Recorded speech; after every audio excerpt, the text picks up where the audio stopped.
sir কিবা এটা কওক স্যার কিবা এটা কওক স্যার স্যারে দিছে না স্যার আমার রেকমেন্ডেড টিউটর যেখানে হয়ে গেল আমার 30 তারিখে যেখানে আপনি দিলে স্যার আপনার নাই নহয় নাই স্যার কিবা এটা করব লাগব স্যার খাটো কেইটা মই কৰিব পাৰো স্যার আমি সব করব করেছিল স্যার আমি অ্যাকোমোডেট কিন্তু উইদাউট প্রফেশনাল ডিগ্রি আছে ডিএলএড করা আছে আছে স্যার ডিএলএড কৰা আছে বিএ পাস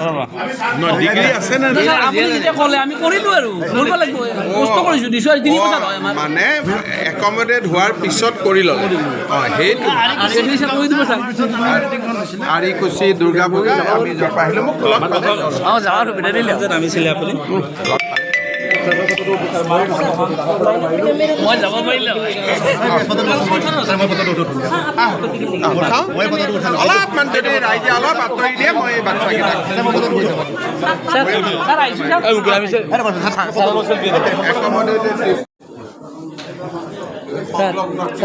স্যার কিবা এটা কওক স্যার কিবা এটা কওক স্যার স্যারে দিছে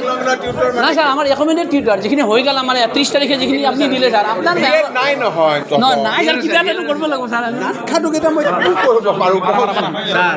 আমি সব করব করেছিল স্যার আমি অ্যাকোমোডেট কিন্তু উইদাউট প্রফেশনাল ডিগ্রি আছে ডিএলএড করা আছে আছে স্যার ডিএলএড কৰা আছে বিএ পাস ন ডিগ্ৰি আছে না স্যাৰ আপনি যেটা কৰলে আমি কৰিলো আৰু কৰব লাগব কষ্ট কৰিছো 2 বছৰ হয় আমাৰ মানে অ্যাকোমোডেট হোৱাৰ পিছত কৰি ল'লে সেইটো সেটা স্যাৰ কই দিব স্যাৰ আৰিকুচি দুৰ্গা পূজা আমি জপা আহিলে মোক লগ পালে যাওয়াৰ সুবিধা দিলে নামিছিলে আপুনি